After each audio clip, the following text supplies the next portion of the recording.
دعاؤں میں میری خدایا اثر دے، میری کاوشوں کا مجھے تو ثمر دے۔ علماء نے لکھا ہے اس زمانے میں بدترین لوگ وہ ہیں جو انبیاء پر حسد کرتے ہیں۔ اس زمانے میں بدترین لوگ وہ ہیں جو انبیاء پر حسد کرتے ہیں، اور اس زمانے میں بدترین لوگ وہ ہیں جو انبیاء کے وارث علماء پر حسد کرتے ہیں۔ تم اپنا کام ہے، جو مقصد ہے اس مقصد کو لوگوں کو نہ بتاؤ، اس کام کو لوگوں کو نہ بتاؤ۔ میری اتنی تنخواہ ہے لوگوں کو مت بولو، میرے پاس اتنا بینک بیلنس ہے لوگوں کو مت بولو، میں زمین خرید رہا ہوں، پلاٹ خرید رہا ہوں، لوگوں کو مت بولو۔ اپنی نعمتوں کو اللہ نے جو دیا ہے وہ لوگوں کو مت بولو، اس لیے کہ لوگ دلوں میں۔ مسلمان بھائیوں، بزرگوں، دوستوں، عزیزوں، قرآن مجید کی آیات، حدیث پاک کی روشنی میں آج کے اس جمعہ کے اندر جس عنوان پر گفتگو کرنا ہے، جو بات عرض کرنا ہے، وہ ہے معاشرے کے اندر پائے جانے والے بہت سارے برائیوں کے اندر سے ایک برائی حسد ہے۔ حسد کرنا ہے۔ حسد بہت بڑا گناہ ہے۔ حسد کسے کہتے ہیں؟ حسد اور اس کے نقصانات، اس کے تعلق سے چند باتیں عرض کروں گا۔ اللہ کے ذات سے قریب امید ہے کہ آپ ان باتوں کو سنیں گے، ان باتوں پر عمل کریں گے اور ان باتوں کو اپنی زندگی میں اتاریں گے۔ پہلی بات یہ ہے کہ حسد کسے کہتے ہیں؟ کسی کے پاس کوئی نعمت ہے، دل میں تکلیف ہو رہی ہے، یہ نعمت اس کے پاس کیوں ہے؟ اسے حسد کہتے ہیں۔ کسی کے پاس اچھا مکان ہے، دل میں تکلیف ہو رہی ہے کہ اس کے پاس اچھا مکان کیوں ہے؟ اسے حسد کہتے ہیں۔ کسی کی بیٹی کا رشتہ اچھی جگہ طے ہو گیا، دل میں تکلیف ہو رہی ہے کہ اس کی بیٹی کا رشتہ وہاں طے کیوں ہوا؟ اسے حسد کہتے ہیں۔ دوسری بات یہ ہے کہ شریعت ہمارے دلوں کو پاک رکھنا چاہتی ہے، شریعت ہمارے دلوں کو صاف رکھنا چاہتی ہے۔ پیارے آقا محمد رسول اللہ صلی اللہ علیہ وسلم بھی ہمارے دلوں کو پاک صاف رکھنا چاہتے ہیں۔ کامیاب ہے وہ انسان جس نے اپنے دل کو پاک کیا۔ دو بیماریاں ہوتی ہیں، ایک جسمانی بیماری ہوتی ہے، ایک روحانی بیماری ہوتی ہے۔ جسمانی بیماری بخار ہے، زکام ہے، درد سر ہے وغیرہ، ان بیماریوں کا علاج ڈاکٹروں کے پاس ہوتا ہے۔ ایک روحانی بیماری ہے، دل کی بیماریاں ہیں، حسد ہے، کینہ ہے، بغض ہے، عداوت ہے، دشمنی ہے، حرص ہے، لالچ ہے، سوزش ہے وغیرہ۔ ان بیماریوں کا علاج اللہ کے ذکر سے ختم ہوتی ہے۔ ان بیماریوں کا علاج اہل اللہ کی صحبت میں بیٹھنے سے، اہل اللہ کی صحبت میں بیٹھنے سے، علماء کی صحبت میں بیٹھنے سے، علماء کے ہاتھ میں ہاتھ دے کر اصلاح کرانے سے ان بیماریوں کا علاج ہوتا ہے۔ دل کے بیماریوں میں بہت سارے گناہ وہ ہیں جس گناہ کی وجہ سے بندہ جہنم میں جاتا ہے۔ دل کی بیماریاں ایسی ہیں جو مومن کو، جو اس بندے کو جہنم میں لے جانے کے لیے کافی ہے۔ قرآن مجید کی آیت میں اللہ رب العزت ارشاد فرماتے ہیں وَدَّ كَثِيرٌ مِّنْ أَهْلِ الْكِتَابِ لَوْ يَرُدُّونَكُم مِّن بَعْدِ إِيمَانِكُمْ كُفَّارًا۔ سنو، اہل کتاب میں سے یہودی لوگ، عیسائی لوگ یہ چاہتے ہیں حسدًا مِّنْ عِندِ أَنفُسِهِمْ، اپنے دلوں میں حسد کی وجہ سے من بعد ایمانکم کفارا کہ تمہیں ایمان لے آنے کے بعد تمہیں دوبارہ کافر بنا دی۔ سرکار دو عالم صلی اللہ علیہ وسلم کے زمانے میں جو لوگ نئے سے ایمان لے آتے تھے، یہودی لوگ نئے سے ایمان لے آنے والوں کو دوبارہ انہیں کافر بنانے کی کوشش کرتے تھے، اور آج بھی یہودی لوگ، عیسائی لوگ، کافی لوگوں کی چاہت ہے، ان کی سازشیں چل رہی ہے کہ آج مسلمان بن کر کے نہ رہے، ایمان والا ایمان پر باقی نہ رہے، مسلمان دین، اسلام، شریعت، قرآن سے دور رہے، مسلمان مسجدوں سے دور رہے۔ کیوں؟ اس لیے کہ کافی لوگوں کے دلوں میں ڈر ہے اس بات کو، اور اس بات کو کافی لوگ خوب جانتے ہیں۔ آج مسلمان بن کر کے رہے گا، ایمان والا ایمان پر باقی رہے گا، مسلمانوں کے اندر قرآن، حدیث، شریعت باقی رہے گی، تو پھر مسلمانوں کے دلوں کے اندر دین پر مر مٹنے کا جذبہ باقی رہے گا، حکومت مسلمانوں کی ہو جائے گی، اور ہم ذلیل و رسوا ہو جائیں گے، نیست و نابود ہو جائیں گے۔ اس لیے یہ لوگ آئے دن کبھی مسلمانوں کو سود میں مبتلا کر کے، کبھی مسلمانوں کو رشوت میں مبتلا کر کے، کبھی مسلمانوں کو فلم کی دنیا میں، بے حیائی کی دنیا میں، کبھی مسلمانوں کو سود میں، نشے میں مبتلا کر کے کیسے ان مسلمانوں کے اندر سے ایمان ختم کیا جائے، یہ ان کی سازشیں چل رہی ہیں۔ واللہ، اللہ کی قسم، اگر اس وقت دعوت کی محنت نہ ہوتی، تبلیغ کی محنت نہ ہوتی، ہم اب پوری امت بڑے بڑے فتنوں میں مبتلا ہو جاتی۔ تبلیغ کی محنت، حضرت جیلاس رحمت اللہ علیہ کی فکروں نے، دعوت کی محنت ہمیں اور پوری امت کو بڑے بڑے فتنوں سے بچا کر کے رکھا ہے۔ مسلمانوں، اس بات کو سمجھو کہ اللہ نے ہماری کامیابی دین میں رکھی ہے۔ دعوت میں، تبلیغ میں، اللہ کے راستے میں نکل کر کے اس بات کو بولتے ہیں، اس بات کی دعوت دیتے ہیں، اللہ نے ہماری کامیابی دین میں رکھی ہے۔ دین پر زندگی گزارو، بے دینی سے، جہالت سے، کفر سے، شرک سے، بدعت سے، ضلالت سے دور ہو جاؤ، ایمانی زندگی گزارو۔ وَدَّ كَثِيرٌ مِّنْ أَهْلِ الْكِتَابِ لَوْ يَرُدُّونَكُمْ مِّن بَعْدِ إِيمَانِكُمْ كُفَّارًا۔ یہودی، عیسائی، کافی لوگوں کی چاہت ہے تمہیں کافر بنا دے۔ آج مسلمانوں کو اپنا دین پسند نہیں آیا، اپنا اسلام پسند نہیں آیا، اپنے نبی کے طریقے پسند نہیں آئے۔ کیا کبھی کافی لوگوں کو آپ نے دیکھا کہ وہ اپنی بیویوں کو، اپنی بیٹیوں کو، اپنی عورتوں کو پردہ کراتے ہوئے، برقع حجاب پہناتے ہوئے؟ کیا کبھی کافی لوگوں کو آپ نے دیکھا کہ مسجد میں آ کر نماز پڑھتے ہوئے؟ کیا کبھی کافی لوگوں کو آپ نے دیکھا حج کرتے ہوئے؟ کیا کبھی کافی لوگوں کو آپ نے دیکھا کہ اسلامی طریقے پر چلتے ہوئے؟ کافر لوگ اپنے مذہب پر ثابت قدم ہیں، اسلامی طریقے پر چلنا نہیں چاہتے، اسلامی طریقے کو لینا نہیں چاہتے۔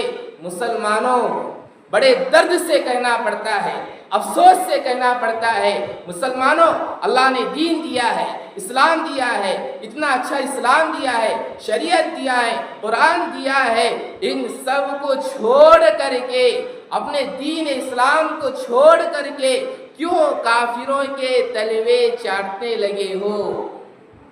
کیا تمہیں دین پسند نہیں آیا؟ اسلام پسند نہیں آیا؟ کیا تمہارے اندر حیا نہیں ہے؟ کیا تمہارے اندر شرم نہیں ہے؟ کیا تم اپنی ماؤں کا دودھ پیا ہے یا کسی جانور کا دودھ پیا ہے؟ کیوں تم اپنے دین اسلام کو چھوڑ کر کے کافروں کے تلوے چاٹنے لگے ہو؟ وَدَّ كَثِيرٌ مِّنْ أَهْلِ الْكِتَابِ لَوْ يَرُدُّونَكُمْ، کافی لوگ، عیسائی لوگ، یہودی لوگوں کی چاہت ہے مِن بَعْدِ إِيمَانِكُمْ كُفَّارًا، تمہیں ایمان لے آنے کے بعد دوبارہ تمہیں کافر بنا دیں۔ قرآن مجید کی ایک اور آیت میں اللہ رب العزت ارشاد فرماتے ہیں ام یحسدون الناس علی ما آتاہم اللہ من فضلہ، کیا وہ لوگ حسد کرتے ہیں جو اللہ نے اپنے فضل سے ان کو عطا کیا ہے؟ معلوم ہوتا ہے رب کی تقسیم پر راضی ہو جاؤ، اللہ کی تقسیم پر راضی ہو جاؤ، جسے جو جتنا ملا ہے اللہ کی طرف سے اس پر راضی ہو جاؤ، یہ بہت اچھا انسان ہے۔ امام ابو حنیفہ رحمۃ اللہ علیہ اپنے بیٹے کو نصیحت کرتے ہوئے فرماتے ہیں یا بنیا، میرے بیٹے، جو شہرت، جو عزت، جو مال تجھے اللہ کی طرف سے ملا ہے اس پر راضی ہو جاؤ، شکر کرتے ہوئے یا اللہ جو جتنا ملا ہے تیری طرف سے تیرا شکر ہے، یہ بہت اچھا انسان ہے۔ امام ابو حنیفہ نے اپنے بیٹے کو بہت عمدہ نصیحت فرمائی، القناعۃ کنز لا یفناہ، جو جسے جتنا ملا ہے اس پر راضی ہو جانا، قناعت کر لینا، ایک ایسا خزانہ ہے جو کبھی ختم ہونے والا نہیں ہے۔ حدیث ہے اللہ کے نبی صلی اللہ علیہ وسلم ارشاد فرماتے طوبی لمن ہدی للاسلام وکان عیشہ کفافا، خوشخبری ہے اس انسان کے لیے جسے اسلام کی دولت نصیب ہوئی ہو اور بقدر روزی نصیب ہوئی ہو۔ حضرت الامام محمد بن ادریس الشافعی رحمۃ اللہ علیہ فرماتے ہیں القناعۃ راحۃ، اللہ نے جو جتنا دیا ہے اس پر راضی ہو جاؤ، یہ تمہارے دلوں کے لیے سکون ہے، راحت ہے۔ حارث بن محاسبی رحمۃ اللہ علیہ فرماتے ہیں کیا بہترین بات ہے ان کی، والقانع غنی وان جاع، اللہ نے جو کچھ دیا ہے اس پر قناعت کرو، راضی ہو جاؤ، یہ مالدار انسان ہے اگرچہ کہ وہ بھوکا ہو۔ والحریص فقیر وان ملک، اللہ نے جو دیا ہے اس پر راضی نہیں ہوا، مال کی حرص، مال کمانے کی حرص، مال کمانے کا طریقہ جو اسلام بتایا ہے، جو حدود ہے ان حدود کو توڑنا، حد سے پار ہو جانا، حد سے آگے بڑھ کر جائز ناجائز کا خیال نہ کرتے ہوئے، حلال حرام کی تمیز نہ کرتے ہوئے، سود سے، رشوت سے اور ناجائز طریقوں سے کماتا ہے، والحریص فقیر وان ملک، اگرچہ کہ وہ بادشاہ ہو لیکن وہ بھکاری ہے، وہ غریب ہے، اگرچہ کہ وہ بادشاہ ہو، جو رب کی تقسیم پر راضی نہیں ہوتا۔ قرآن مجید کی تیسری آیت میں اللہ رب العزت ارشاد فرماتے ہیں وَلَا تَتَمَنَّوْا مَا فَضَّلَ اللَّهُ بِهِ بَعْضَكُمْ عَلَى بَعْضٍ لِلرِّجَالِ نَصِيبٌ مِّمَّا اكْتَسَبُوا وَلِلنِّسَاءِ نَصِيبٌ مِّمَّا اكْتَسَبْنَ وَاسْأَلُوا اللَّهَ مِن فَضْلِهِ إِنَّ اللَّهَ كَانَ بِكُلِّ شَيْءٍ عَلِيمًا۔ وَلَا تَتَمَنَّوْا، اس چیز کی تمنا نہ کرو جس میں اللہ رب العزت نے تم پر بعض کو بعض پر فضیلت دی ہے۔ لِلرِّجَالِ نَصِيبٌ مِّمَّا اكْتَسَبُوا، مردوں کے لیے اس میں سے حصہ ہے جو انہوں نے کمایا، وَلِلنِّسَاءِ نَصِيبٌ مِّمَّا اكْتَسَبْنَ، عورتوں کے لیے اس میں سے حصہ ہے جو انہوں نے کمایا، وَاسْأَلُوا اللَّهَ مِن فَضْلِهِ، اللہ سے اس کا فضل مانگا کرو۔ ان اللہ کان بکل شیء علیما، یقیناً اللہ ہر چیز کو خوب جاننے والے ہیں۔ قرآن مجید کی ایک اور آیت میں اللہ رب العزت ارشاد فرماتے ہیں وَلَا تَمُدَّنَّ عَيْنَيْكَ إِلَىٰ مَا مَتَّعْنَا بِهِ أَزْوَاجًا مِّنْهُمْ زَهْرَةَ الْحَيَاةِ الدُّنْيَا لِنَفْتِنَهُمْ فِيهِ، دنیا کی زیب و زینت کی طرف نگاہ اٹھا کر کے بھی نہ دیکھو، دنیا کی زیب و آرائش کی طرف نگاہ اٹھا کر کے بھی نہ دیکھو۔ دنیا بنانے والے اللہ خود کہتے ہیں یہ دنیا متاع الغرور ہے، دھوکے کی جگہ ہے۔ دنیا بنانے والے اللہ خود کہتے ہیں یہ دنیا کمثل العنکبوت ہے، مکڑی کا جالا ہے۔ دنیا بنانے والے اللہ خود کہتے ہیں کل من علیہا فان، یہ دنیا فانی ہے، ختم ہونے والی ہے۔ دنیا بنانے والے اللہ خود کہتے ہیں یہ دنیا اس کی کوئی حیثیت میرے نزدیک نہیں ہے. دنیا بنانے والے اللہ خود کہتے ہیں وَلَا تَمُدَّنَّ عَيْنَيْكَ إِلَىٰ مَا مَتَّعْنَا بِهِ أَزْوَاجًا مِّنْهُمْ زَهْرَةَ الْحَيَاةِ الدُّنْيَا لِنَفْتِنَهُمْ فِيهِ. سنو دنیا کی زیب و زینت کی طرف نگاہ اٹھا کر کے بھی نہ دیکھو. ہم نے کافر لوگوں کے لیے جو مال دے کر کے رکھا ہے جو تمہیں نظر آ رہا ہے لِنَفْتِنَهُمْ فِيهِ. اللہ کہتے ہیں کہ اس مال کے ذریعے سے ہم انہیں بڑے بڑے فتنوں میں مبتلا کریں گے. قرآن مجید کے ایک اور آیت میں زُيِّنَ لِلَّذِينَ كَفَرُوا الْحَيَاةُ الدُّنْيَا. اللہ فرماتے ہیں دنیا کی زندگی کو ہم نے کافروں کے لیے زینت بنا کر کے رکھا ہے. کافروں کے لیے دنیا کی زندگی جنت ہے. وَيَسْخَرُونَ مِنَ الَّذِينَ آمَنُوا. اور وہ لوگ تم ایمان والوں کو دیکھ کر کے ہنستے ہوئے جائیں گے. وَالَّذِينَ اتَّقَوْا. اللہ سے ڈرنا اللہ سے ڈرنا. وَالَّذِينَ اتَّقَوْا فَوْقَهُمْ يَوْمَ الْقِيَامَةِ. کل قیامت کے دن آخرت کی زندگی لا محدود زندگی کبھی ختم نہیں ہونے والی. والذین اتقوا فوقهم یوم القیامہ. کافر لوگوں کے لیے ہمیشہ ہمیشہ کے لیے جہنم ہے. فی نار جہنم خالدین فیہا ابدا. ہمیشہ کے لیے وہ جہنم میں رہیں گے اور تم ایمان والوں اعلیٰ مقام پر رہو گے. ان الذین آمنوا والذین اتقوا ان الذین آمنوا وعملوا الصالحات اولئک اصحاب الجنہ ہم فیہا خالدون. جو لوگ ایمان لے آئے ایمانی زندگی گزاری اچھے کام کیے نیک کام کیے اولئک اصحاب الجنہ وہ جنتی لوگ ہیں. ہم فیہا خالدون اور وہ لوگ جنت میں ہمیشہ کے لیے رہیں گے. حسد کسے کہتے ہیں؟ حسد کی ایک تعریف یہ ہے کسی کے پاس اچھا مکان ہے اچھی سواری ہے اچھی نعمتیں ہیں دل میں تکلیف ہو رہی ہے یہ نعمتیں اس کے پاس کیوں ہے اسے حسد کہتے ہیں. اور ہر زمانے میں حاسد لوگ رہے ہیں. ہر زمانے میں حسد کرنے والے گندے لوگ رہے ہیں. نبیوں کو نہیں چھوڑا گیا. نبیوں پر بھی حسد کیا گیا. علماء نے لکھا ہے اس زمانے میں بدترین لوگ وہ ہیں جو انبیاء پر حسد کرتے ہیں. اس زمانے میں بدترین لوگ وہ ہیں جو انبیاء پر حسد کرتے ہیں اور اس زمانے میں بدترین لوگ وہ ہیں جو انبیاء کے وارث علماء پر حسد کرتے ہیں. حدیث ہے حضور صلی اللہ علیہ وسلم ارشاد فرماتے ہیں ایاکم والحسد. حسد سے بچتے رہو فإن الحسد یأکل الحسنات. حسد ایک ایسی مہلک روحانی بیماری ہے دل کی بیماری ہے. سارے نیکیوں کو جلا کر کے کھا لیتی ہے جیسے آگ سوکھی لکڑی کو جلا کر کے راکھ کر دیتی ہے. آگ سوکھے چارے کو جلا کر کے راکھ کر دیتی ہے ایسے ہی حسد بھی انسان کی تمام نیکیوں کو جلا کر راکھ کر دیتی ہے. دیندار ہے کرتا پائجامہ ہے صف اول کی پابندی ہے زکوٰۃ بھی دے رہا ہے روزہ بھی کر رہا ہے دعوت میں بھی چل رہا ہے تبلیغ میں بھی چل رہا ہے چلا چاپانے بھی لگا رہا ہے لیکن حسد کی بیماری نہیں گئی دوسروں پر جلنا نہیں گیا.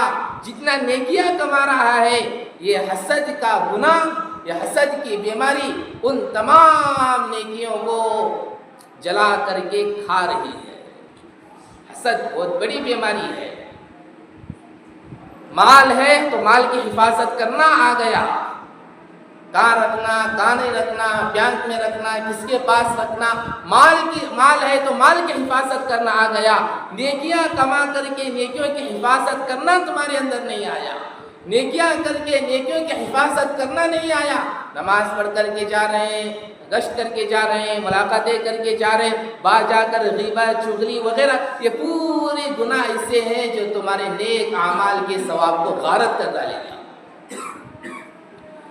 ایک اور حدیث میں حضور صلی اللہ علیہ وسلم ارشاد فرماتے ہیں ایک مرتبہ حضرات صحابہ کو پوچھا بتاؤ جب وہ وقت آ گیا تم فارس روم اور بڑی بڑی سپر طاقتوں کو تم فتح کرو اور کوئی بادشاہ تمہارے پاس ٹک نہیں پا رہا ہے، دنیا کے خزانے تمہارے قدموں میں پڑے ہوئے ہیں، اس وقت تم کیا کرو گے؟ عبد الرحمن بن عوف رضی اللہ عنہ کہنے لگے یا رسول اللہ اس وقت ہم اللہ کا شکر ادا کریں گے کیونکہ فاتح چل رہے ہیں، پیٹ پر پتھر باندھے ہوئے، کھانے کو کچھ نہیں مل رہا ہے، جب فتوحات کا زمانہ آئے گا ہم اللہ کا شکر کریں گے۔ حضور صلی اللہ علیہ وسلم ارشاد فرماتے ہیں نہیں نہیں نہیں، ایسا نہیں ہوگا، تتنافسون ثم تحاسدون ثم تتدابرون ثم تتباغضون۔ اللہ کے نبی فرماتے ہیں تم تتنافسون، تم دنیا کی طرف لپک جاؤ گے، ثم تحاسدون، پھر کیا ہوگا؟ آپس میں حسد کرو گے، ثم تتدابرون، پھر کیا ہوگا؟ رشتہ داروں کو توڑیں گے، ثم تتباغضون، پھر کیا ہوگا؟ ایک دوسرے پر دشمنی پر تلے ہوئے ہوں گے۔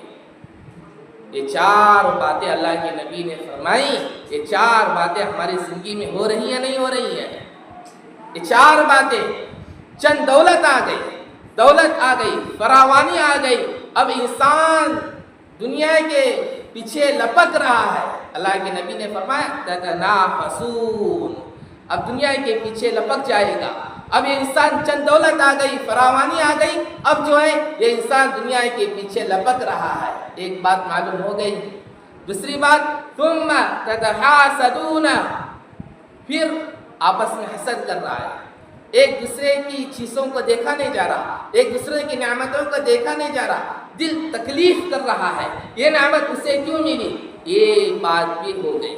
تیسری بات ثم تتدابرون، کئی لوگ ہیں جو رشتہ داروں کو رشتہ داری توڑ کر کے زندگی گزار رہے ہیں، تیسری بات بھی ہو گئی۔ ثم تتباغضون، کئی لوگ ہیں جو دشمن بنا کر کے زندگیاں گزار رہے ہیں۔ یہ بات بھی چار باتیں ثابت ہو گئی۔ پھر قیامت کا انتظار کرو، اللہ کے نبی کی جو پیشین گوئیاں ہیں وہ ظاہر ہے، قریب ہے کہ قیامت آ گئے، ایسا ہے کہ ہمارے سروں پر۔ ایک شخص کہتا ہے مولانا فلاں آدمی مجھ پر جل رہا ہے، بہت جلتا ہے، میرا گھر دیکھا نہیں جاتا، گاڑی دیکھی نہیں جاتی، میری سواری دیکھی نہیں جاتی، میرا مال دیکھا نہیں جاتا، کھیت دیکھا نہیں جاتا، حالانکہ تو بھی تو کسی پر جل رہا ہے۔ پوری دنیا حسد کی آگ میں جل رہی ہے، پوری دنیا حسد کی آگ میں جل رہی ہے، کہیں خاندان جل رہے ہیں، کہیں محلے جل رہے ہیں، کہیں گاؤں جل رہے ہیں، کہیں مسجد میں مصلیہ جل رہے ہیں، کہیں کمیٹیاں جل رہی ہے۔ ہر فیلڈ کا آدمی اپنے فیلڈ سے جل رہا ہے، کمپنی میں کام کر رہا ہے تو ایک دوسرے پر جل رہا ہے، اسکول میں کام کر رہا ہے تو ایک دوسرے پر جل رہا ہے، پوری دنیا حسد کی آگ میں جل رہی ہے۔ ایک اور حدیث میں اللہ کے نبی صلی اللہ علیہ وسلم ارشاد فرماتے ہیں لیس منی ذو حسد ونمیمۃ ولا کہانۃ ولا انا منہ۔ کتنی سخت حدیث ہے، اللہ کے نبی نے کتنی سخت بات ارشاد فرمائی ہے۔ اللہ کے نبی فرماتے ہیں لیس منی ذو حسد، جو حسد کرتا ہے دل کے اندر، کسی کی نعمت کو دیکھا نہیں جا رہا، کسی کی اچھائی کو دیکھا نہیں جا رہا، دل تکلیف میں ہے، جو حسد کرتا ہے، اللہ کے نبی فرماتے ہیں یہ آدمی میری امت میں سے نہیں ہو سکتا۔ دوسری بات وَنَمِيمَةٍ، غیبت کرتا ہے، چغلی خوری کرتا ہے، چاپلوسی کرتا ہے، ادھر کی بات ادھر، ادھر کی بات ادھر لگاتا ہے۔ لگاؤ بجھاؤ والا کام خاندانوں میں بھی چلتے ہیں، لگاؤ بجھاؤ والا کام مسجدوں میں بھی چلتے ہیں، لگاؤ بجھاؤ کا کام مدرسوں میں بھی چلتے ہیں، لگاؤ بجھاؤ کا کام دعوت تبلیغ میں بھی چلتے ہیں، لگاؤ بجھاؤ کا کام ہر فیلڈ میں چلتے ہیں۔ ایک دیندار طبقے کے اندر بھی لگاؤ بجھاؤ کا کام چلتے ہیں۔ اللہ کے نبی فرماتے ہیں کہ یہ آدمی میری امت میں سے نہیں ہو سکتا ہے۔ تیسری بات ولا کہانۃ، فیوچر مستقبل آئندہ کی زندگی معلوم کرنے کے لیے بابا کے پاس، پنڈت کے پاس یا کسی مزار کے پاس جاتے ہیں مستقبل کی زندگی معلوم کرنے کے لیے. اللہ کے نبی فرماتے ہیں کہ یہ آدمی بھی میری امت میں سے نہیں ہو سکتا ہے. آئیے اللہ کے نبی کا سخت جملہ ولا انا منہ، اور میں بھی اس کا نبی نہیں ہو سکتا. یہ گناہ، ان گناہوں پر اللہ کے نبی کیا فرمائے؟ ولا انا منہ، میں بھی اس کا نبی نہیں ہو سکتا ہے. ایک اور حدیث میں اللہ کے نبی صلی اللہ علیہ وسلم ارشاد فرماتے ہیں استعینوا علی امورکم بالکتمان فإن کل ذی نعمت محسود، او کما قال علیہ الصلوۃ والسلام. کتنی بہترین نصیحت اللہ کے نبی نے فرمائی ہے. تم اپنا کام ہے، جو مقصد ہے، اس مقصد کو لوگوں کو نہ بتاؤ، اس کام کو لوگوں کو نہ بتاؤ. میری اتنی تنخواہ ہے، لوگوں کو مت بولو. میرے پاس اتنا بینک بیلنس ہے، لوگوں کو مت بولو. میں زمین خرید رہا ہوں، پلاٹ خرید رہا ہوں، لوگوں کو مت بولو. اپنی نعمتوں کو اللہ نے جو دیا ہے وہ لوگوں کو مت بولو، اس لیے کہ لوگ دلوں میں حسد لے کر کے چل رہے ہیں. لوگ دلوں میں حسد لے کر کے چل رہے ہیں. فَإِنَّ كُلَّ ذِي نِعْمَةٍ مَحْسُودٌ، یاد رکھو تمہارے ہونے والے کام جو حسد کرنے والے ہیں، جلن کرنے والے، ان کی جلن سے جو آگ بھٹکتی ہے وہ آگ بھی تمہارے کام ہونے کے بھی کام نہیں ہوا کرتے ہیں. جادوگر وہ اپنی جادوگری سے ہنر دکھاتا ہے، یہ حسد کرنے والا جلن یہ بھی ایک جادوگر ہے. اس کی جلن سے، اس کی حسد کی نگاہ، اس کا حسد کا جو دل جب دوسرے کی نعمت پر پڑتا ہے، اللہ نہ کرے، سوبار نہ کرے کہ اس کے اس خبیث عادت کی وجہ سے کہ وہ نعمت ختم نہ ہو جائے. حضرت یوسف علیہ السلام خواب دیکھا کہ 11 ستارے، چاند، سورج سجدہ کر رہے. خواب کی تعبیر کیا ہے؟ حضرت یعقوب علیہ السلام نے فرمایا بیٹے ایک دن آئے گا اللہ تمہیں بادشاہ بنائے گا، لیکن خواب اپنے بھائیوں کو نہ بولنا. خواب اپنے بھائیوں کو نہ بولنا، بھائی تم پر حسد کریں گے. معلوم ہوتا ہے انبیاء کی اولاد بھی حسد میں مبتلا ہوتی ہے. یہ کہنا نہیں ہمارا دل صاف ہے، ہم حسد نہیں کرتے، ہمیں کسی کی نعمتوں کو دیکھ کر جلن نہیں ہوتی، یہ خود حسد کی دلیل ہے. ایک بزرگ علامہ ابن سماک رحمۃ اللہ علیہ فرماتے ہیں ان اللہ انزل سورۃ الفلق، اللہ رب العزت نے قرآن مجید میں لاسٹ میں ایک سورت کو اتارا، سورہ فلق.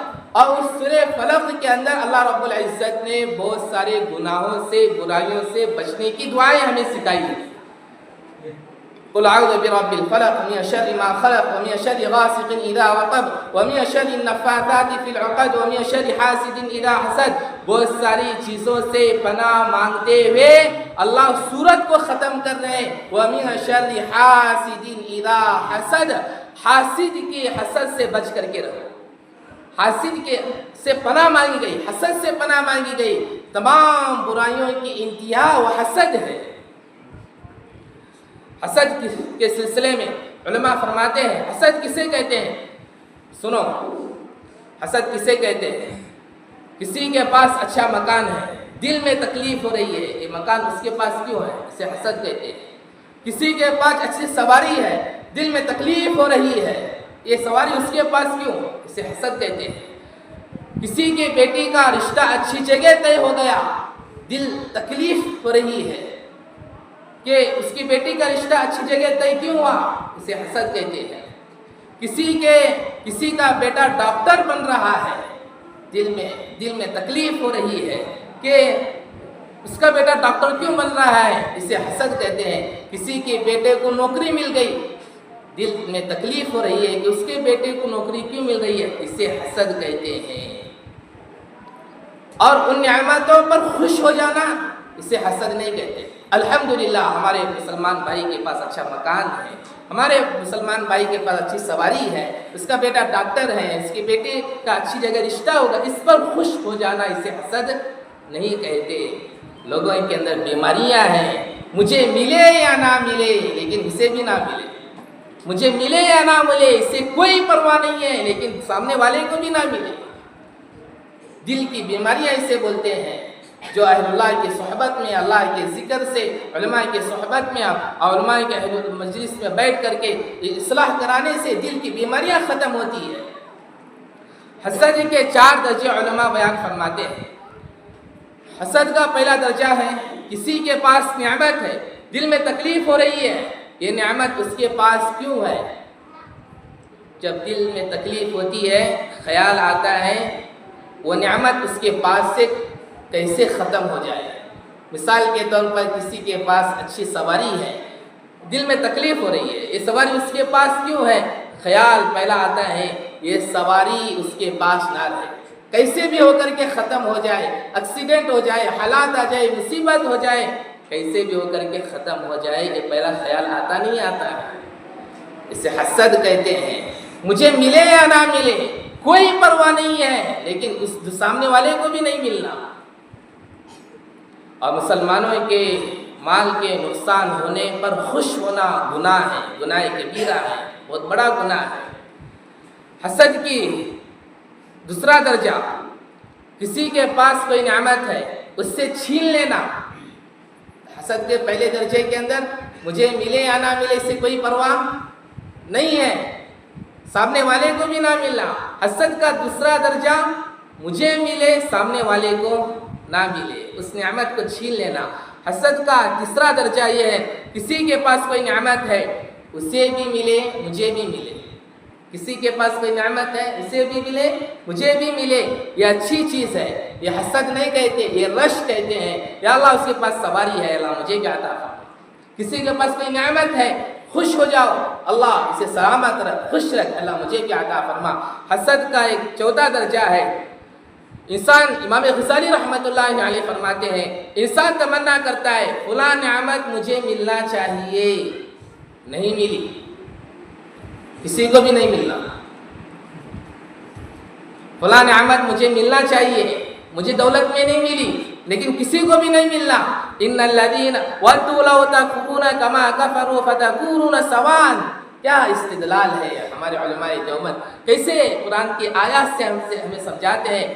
مکہ کے کافر لوگ چاہتے تھے صحابہ بھی کافر بن جائے، کہ ہمارے ایریے کے اندر کوئی مسلمان نہیں رہے، کافر ہی نظر آئے۔ بالکل اسی طرح مجھے بھی نہیں ملنا اور ہمارے ایریے کے اندر وہ چیز کسی کو بھی ملنا نہیں، ہم برابر رہ جائے، سوا دونوں برابر رہے۔ خاندان میں ڈاکٹر ہے تو ڈاکٹر نہیں بننا، میں ڈاکٹر نہیں ہوں تو کوئی ڈاکٹر بھی نہیں بننا، ان پڑھ جاہل ناگوار بن کر کے رہنا۔ حسد بہت بڑی بیماری ہے۔